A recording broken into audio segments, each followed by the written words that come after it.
Iran की Islamic revolutionary guard corps ने यह धमकी दी है कि अगर स्ट्रेट ऑफ हॉर्मूज से अमेरिका और उसके सहयोगी देशों का जहाज गुजरने की कोशिश करता है तो ईरान उस जहाज की वहीं पर कब्र खोद देगा।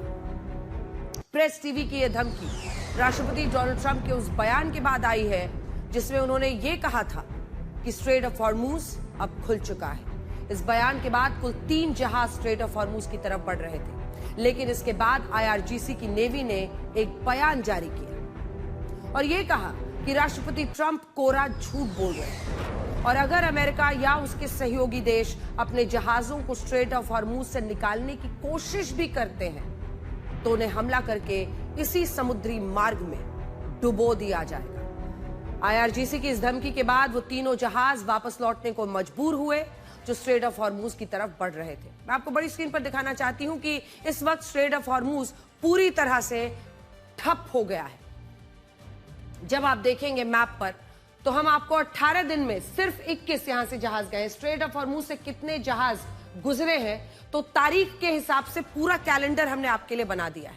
अगर आप इस ग्राफ को देखेंगे तो इस युद्ध की शुरुआत से पहले तक हर दिन 130 के आसपास जहाज स्ट्रेट ऑफ हॉर्मूज से गुजर रहे थे, लेकिन 28 फरवरी को जब अमेरिका और इजराइल की तरफ से पहला हमला हुआ तब इस मार्ग से गुजरने वाले जहाजों की संख्या 98 हो गई, 98। सबसे पहले हम आपको मार्च का दिखा रहे हैं, उसके बाद से एक एक करके आपको दिखाएंगे। 26 जब फरवरी का महीना था तब कितने गुजरते थे। इसके बाद 3 मार्च से, जैसा कि हम आपको दिखा रहे हैं इस वक्त टेलीविजन स्क्रीन पर, 3 मार्च से 20 मार्च के बीच 18 दिनों में कुल मिलाकर सिर्फ 21 जहाज गए। इन सबको गिन लीजिए।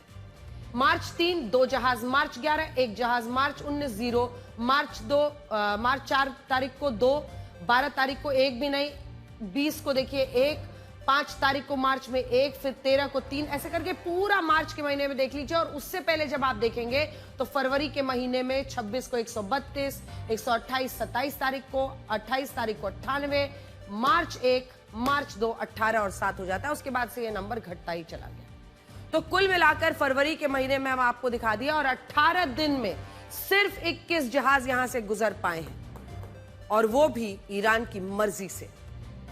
ये अपने आप में बहुत कुछ बताता है। जब आप मार्च का पूरा 21, 22, 23, 24, 25, 26 का ये नंबर देखेंगे तो इसमें ज्यादातर ऐसे जहाज हैं जो दोस्त देश बताकर ईरान जिनके जहाजों को पार करने दे रहा है। स्ट्रेट ऑफ हॉर्मूज का एक बार फिर वही इलाका जहां से ये फारस की खाड़ी से निकलकर ओमान की खाड़ी की तरफ जहाज आगे बढ़ते हैं।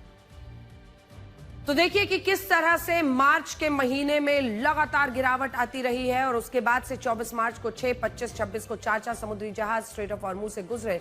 लेकिन अब राष्ट्रपति ट्रंप ने स्ट्रेट ऑफ हॉर्मूज के खुलने का जो दावा किया उसके बाद आईआरजीसी ने राष्ट्रपति ट्रंप को झूठा कह दिया।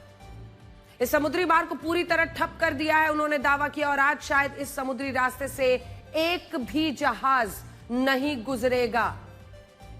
हालांकि आईआरजीसी ने कहा है कि स्ट्रेट ऑफ हॉर्मूज 5 देशों के जहाजों के लिए खुला रहेगा।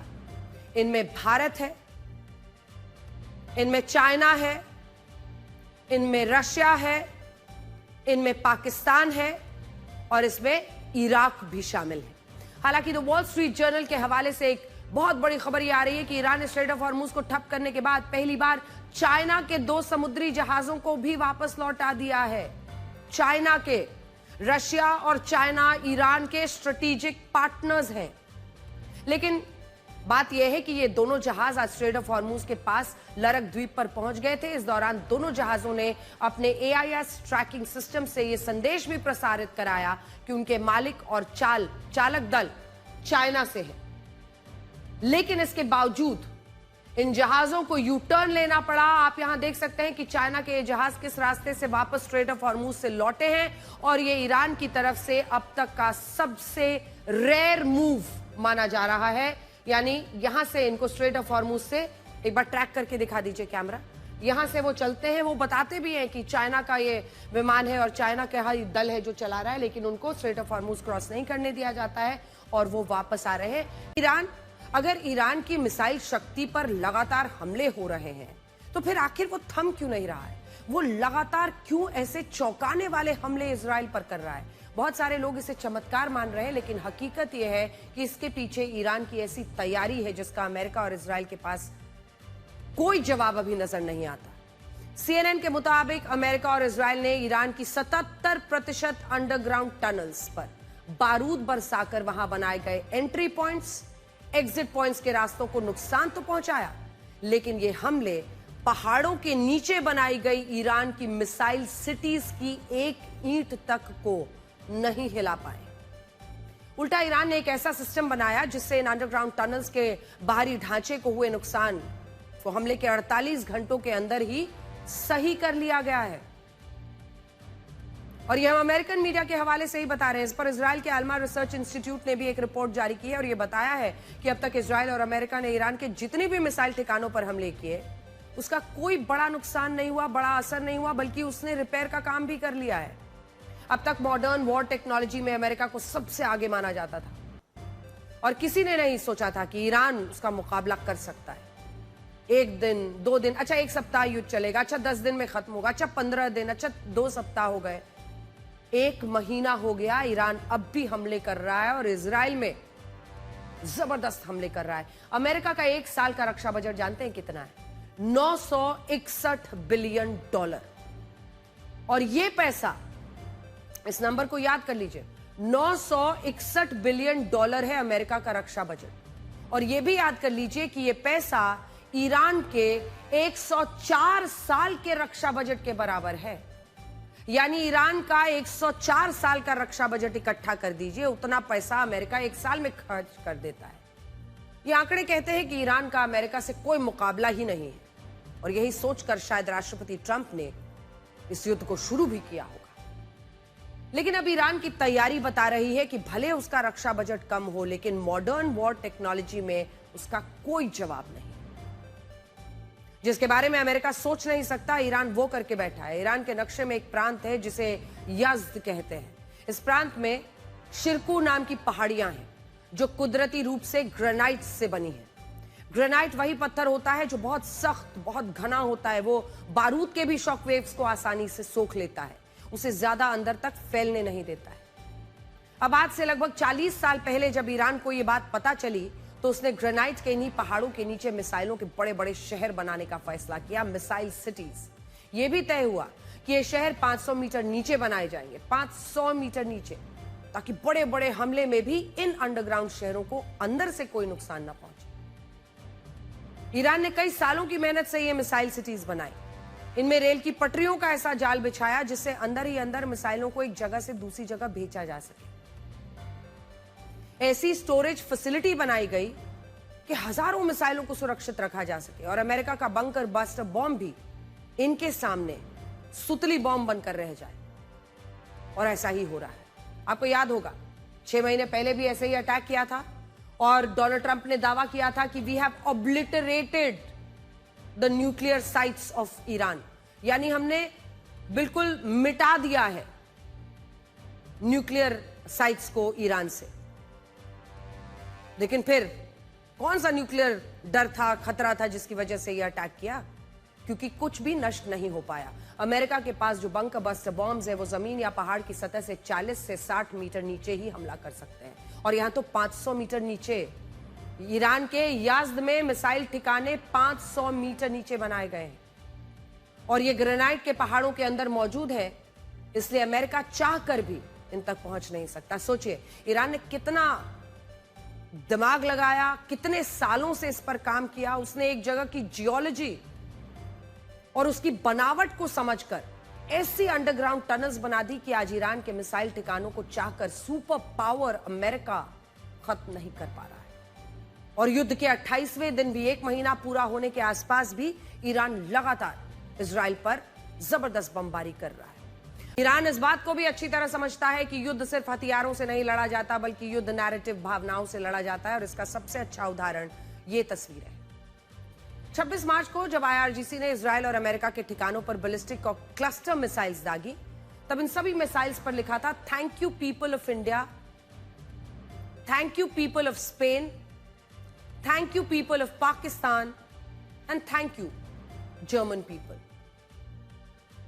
मिसाइलों पर इन देशों का नाम क्यों लिखा ईरान ने? मिसाइलों पर इन देशों का नाम लिखकर ईरान ये बता रहा है कि वो इस युद्ध में अकेला नहीं है। आज ये माना जा रहा है ना कि वो इस युद्ध में अलग थलग पड़ चुका है, खाड़ी के तमाम देश उसके खिलाफ अमेरिका से एकजुट हो गए हैं। अब इन देशों का समर्थन उसे मिल रहा है और कूटनीतिक रूप से उसकी जीत हो रही है। युद्ध भूमि में वही जीत मायने रखती है, यही दिखाने की कोशिश ईरान कर रहा है। देखिए, बड़ी खबर आ रही है इस वक्त, क्योंकि प्रधानमंत्री नरेंद्र मोदी ने तमाम मुख्यमंत्रियों के साथ बातचीत की है। मुख्यमंत्रियों के साथ प्रधानमंत्री मोदी की बैठक खत्म हुई है। ये बैठक लगभग 6:30-7 बजे शुरू हुई थी। तो युद्ध से पैदा हुए संकट पर प्रधानमंत्री और मुख्यमंत्रियों की मीटिंग खत्म हुई है, जिसमें किस तरह से आगे के लिए करीब 2.5 घंटे ये बैठक चली है, जिसमें किस तरह से आगे के लिए भारत रास्ता तय करे। तमाम राज्यों की तैयारियों पर बैठक में लंबी चर्चा हुई। आखिर किस राज्यों को किस तरह से निपटना है, क्योंकि आपने देखा होगा कई जगहों पर एलपीजी को लेकर अलग अलग जो कतारों की तस्वीरें आई हैं कि लोग क्यू में खड़े हैं, इन सब पर चर्चा हुई है। और आज सवाल यही है कि कैसे आम लोगों की जिंदगी तक कम से कम असर इस युद्ध का हो, उसी पर रणनीति बनाने के लिए पीएम और सीएम की ये बैठक चल रही थी। इस युद्ध में बार बार उस 440 किलोग्राम यूरेनियम का जिक्र हो रहा है, जिसे ईरान 7% तक एनरिच कर चुका है, 60 या 65%। इजरायल और अमेरिका का आरोप है कि अगर ये यूरेनियम 90% तक एनरिच हो जाता तो ईरान इससे कम 11 परमाणु हथियार बना लेगा। और इसी आधार पर अमेरिका इस युद्ध को सही भी ठहरा रहा है। लेकिन क्या आप इस बात पर विश्वास करेंगे कि ईरान कभी परमाणु हथियार बनाना ही नहीं चाहता था? ऐसा दावा ईरान कर रहा है। ईरान के पूर्व सुप्रीम लीडर अयतुल्लाह खामेनी ने तो यह कहा था कि परमाणु हथियार इस्लाम धर्म में हराम है और ईरान को परमाणु हथियारों की कोई आवश्यकता नहीं है। अटलांटिक काउंसिल की रिपोर्ट के मुताबिक साल 2004 में जब हसन रूहानी ईरान की तरफ से न्यूक्लियर डील को लेकर बातचीत कर रहे थे, तब उन्होंने पूरी दुनिया को यह बताया था कि अयतुल्लाह अली खामेनी ने परमाणु हथियारों के खिलाफ एक फतवा जारी किया है। यह फतवा मौखिक रूप से जारी हुआ था उनके मुताबिक, जिसमें अयतुल्लाह अली खामेनी ने कहा था कि एक इस्लामिक देश परमाणु हथियार का इस्तेमाल कभी नहीं कर सकता। ईरान की कई किताबें, आधिकारिक दस्तावेजों और यहां तक कि पश्चिमी मीडिया ने भी अपनी कई रिपोर्ट्स में इस बात को दोहराया कि ईरान परमाणु शक्ति नहीं बनना चाहता। ईरान इंटरनेशनल के मुताबिक साल 2010 में अयतुल्लाह अली खामेनी ने सार्वजनिक मंच से इसका ऐलान भी किया था, जिससे यह पता चलता है कि ईरान को कभी परमाणु हथियार बनना ही नहीं चाहता था। उसने अपना न्यूक्लियर प्रोग्राम तब शुरू किया जब कई कोशिशों के बाद भी अमेरिका ने ईरान पर लगाए गए प्रतिबंधों को वापस नहीं लिया। ईरान के शीर्ष नेतृत्व, टॉप लीडरशिप और आईआरजीसी को यही लगा कि अगर इन प्रतिबंधों को हटवाना है तो इसके लिए कुछ ऐसा करना होगा जिससे अमेरिका पर दबाव बनाया जा सके। यही सोचकर ईरान ने अपने न्यूक्लियर प्रोग्राम को आगे बढ़ाया और यूरेनियम के एनरिचमेंट की कोशिशें शुरू कर दी। इससे ईरान जो चाहता था वो हुआ भी। जो अमेरिका ईरान से बातचीत करने को भी तैयार नहीं था, वो ईरान के न्यूक्लियर प्रोग्राम की खबरें सुनकर उससे नए सिरे से चर्चा करने के लिए तैयार हो गया। यानी कुल मिलाकर अगर आप देखें तो इस खबर का यही अर्थ निकलता है कि ईरान ये कहता था कि हम न्यूक्लियर पावर का इस्तेमाल नहीं करना चाहते, लेकिन हम न्यूक्लियर पावर बना रहे हैं सिर्फ इसलिए ताकि वो डेटरेंस के लिए हमारे साथ काम आए, कोई हम पर हमला ना करे, अमेरिका भी हमसे बात करने को मजबूर हो। साल 2015 में जब अमेरिका ने ईरान के साथ एक न्यूक्लियर डील की, तब ईरान ने बिना वाद विवाद के इसे अपनी मंजूरी दे दी। और मंजूरी इसलिए दी क्योंकि ईरान का मकसद ही यही था कि अमेरिका उस पर लगाए गए सभी प्रतिबंधों को, सैंक्शंस को हटाए और बदले में ईरान अपने न्यूक्लियर प्रोग्राम को सीमित कर ले। राष्ट्रपति ट्रंप ने पूरी दुनिया पर यह कहते हुए टैरिफ लगाया था कि वो अमेरिका के ट्रेड डेफिसिट यानी व्यापार घाटे को कम करना चाहते हैं। भारत पे ये कह के लगा दिया कि रशिया से तेल खरीद रहे हैं। लेकिन ईरान के साथ अमेरिका का जो ट्रस्ट डेफिसिट यानी विश्वास घाटा है, उसे कम करने के लिए आज तक कोई टैरिफ नहीं बना है। ईरान और अमेरिका के बीच भरोसे की इतनी कमी है कि इन दोनों देशों के बीच युद्ध विराम के लिए कोई भी समझौता होना बहुत मुश्किल है। इसका एक बड़ा कारण इजराइल भी है, क्योंकि ईरान मानता है कि राष्ट्रपति ट्रंप की नीति अमेरिका फर्स्ट की नहीं बल्कि इजराइल फर्स्ट की है। और यह बात अमेरिका में भी बहुत सारे लोग कहने लगे हैं।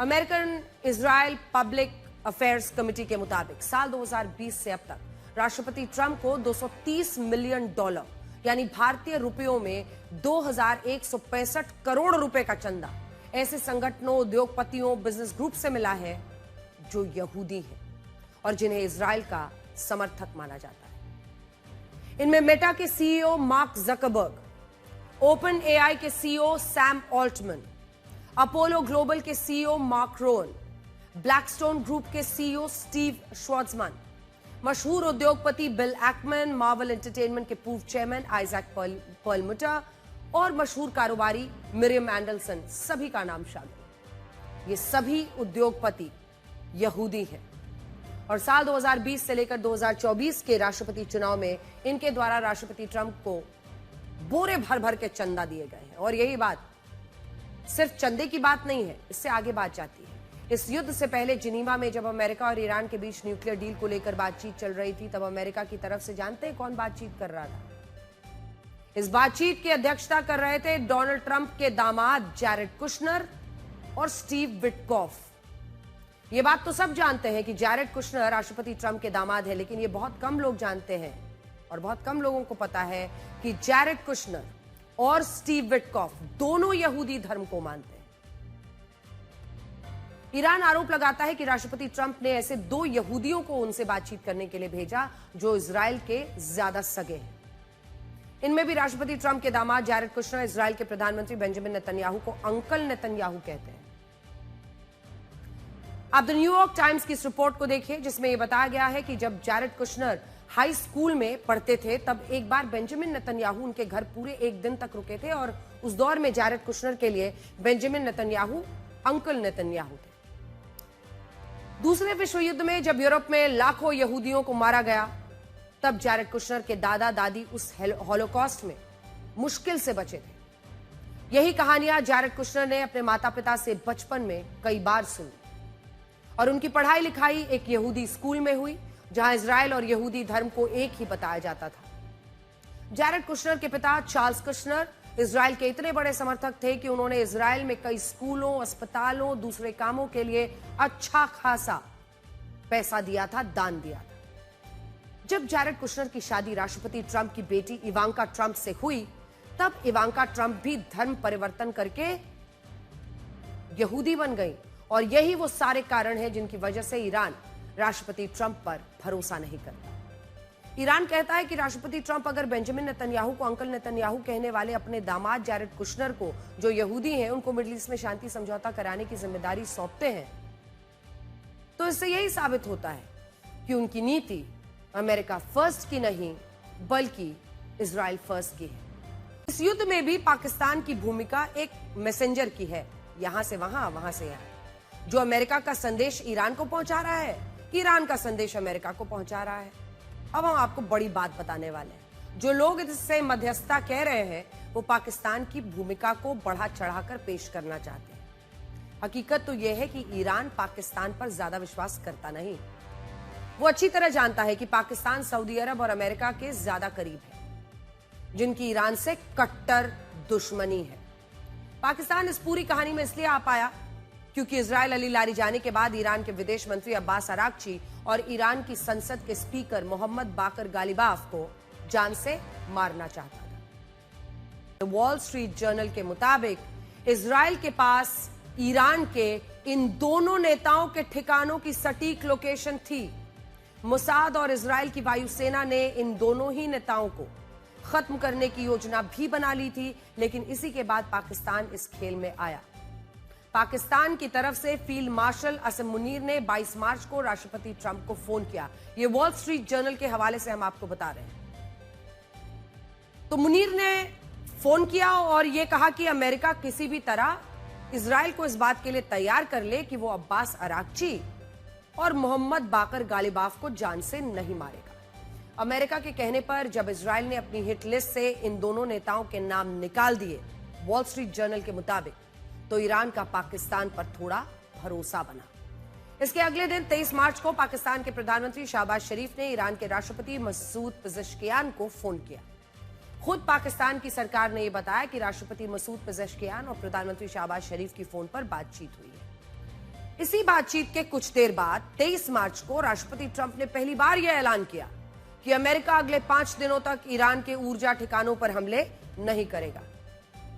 इससे यह तो स्पष्ट हो गया कि पाकिस्तान ईरान और अमेरिका के बीच एक मैसेंजर की भूमिका निभा रहा है, इधर का उधर, उधर का इधर। लेकिन यहां यह सवाल भी उठा कि क्या इस भूमिका में पाकिस्तान मैसेंजर बनकर कोई खेल तो नहीं खेल रहा। अब आ रही है असली बात। आपको याद होगा 23 मार्च को जब राष्ट्रपति ट्रंप ने हाफ सीज फायर का ऐलान किया था, तब क्या कहा था? कहा था कि ईरान से अमेरिका की अच्छी और उपयोगी बातचीत चल रही है। अब द वॉल स्ट्रीट जर्नल की रिपोर्ट कहती है कि अमेरिका और ईरान की सीधी बातचीत अब तक हुई ही नहीं है। जो भी संदेश इधर उधर हुए हैं, बीच में पाकिस्तान है। इससे यह सवाल उठता है कि क्या पाकिस्तान ने राष्ट्रपति ट्रंप की नजरों में हीरो बनने के लिए यह झूठ बोल दिया कि ईरान बातचीत के लिए तैयार हो गया है, या ईरान भी इस युद्ध को जल्द ही जल्द खत्म कराना चाहता है? ऐसा होने की संभावना इसलिए ज्यादा है क्योंकि जब दो पक्ष सीधे आपस में बातचीत नहीं करते, तब मैसेंजर की भूमिका बहुत महत्वपूर्ण हो जाती है। जैसे इस मामले में मैसेंजर पाकिस्तान है, इसलिए पाकिस्तान ईरान की सुनकर अमेरिका को क्या बता रहा है, वो ईरान के हवाले से अमेरिका को क्या कह रहा है, और अमेरिका की सुनकर फिर ईरान को क्या जोड़ तोड़ कर बता रहा है, ये बहुत मायने रखता है। ये दोनों देश वही करेंगे जो ये पाकिस्तान से सुनेंगे। अब पाकिस्तान के मौजूदा प्रधानमंत्री शहबाज शरीफ पहले दिन से राष्ट्रपति ट्रंप की चापलूसी में लगे हैं। आप सब जानते हैं कि जब कोई किसी की चापलूसी करता है तो वो उसके सामने वही कहने की कोशिश करता है जो सामने वाला उससे सुनना चाहता है, और पाकिस्तान को तो इसमें पीएचडी है। जैसे इस मामले में जब 23 मार्च को शहबाज शरीफ ने ईरान के राष्ट्रपति मसूद पेजेश्कियान से फोन पर बात की, और इसके बाद राष्ट्रपति ट्रंप ने 5 दिन का हाफ सीज फायर तो लगा दिया, उस दिन राष्ट्रपति ट्रंप क्या सुनना चाहते होंगे? यही सुनना चाहते होंगे कि ईरान बातचीत के लिए गिड़गिड़ा रहा है, और इस हाथ में, इस युद्ध में जो अपर हैंड है वो अमेरिका का है, अमेरिका से डर रहा है ईरान। और हो सकता है कि शहबाज शरीफ ने भी चापलूसी के चक्कर में ऐसा कुछ कहा हो जिससे राष्ट्रपति ट्रंप बार बार ये कह रहे हैं कि ईरान तो बातचीत के लिए मरा जा रहा है, बातचीत के लिए गिड़गिड़ा रहा है, और अमेरिका इस युद्ध को जीत चुका है। जबकि दरअसल माना जा रहा है कि यह शहबाज शरीफ का खेल था, डोनाल्ड ट्रंप को खुश करने के लिए वो बता रहे थे कि ईरान गिड़गिड़ा रहा है।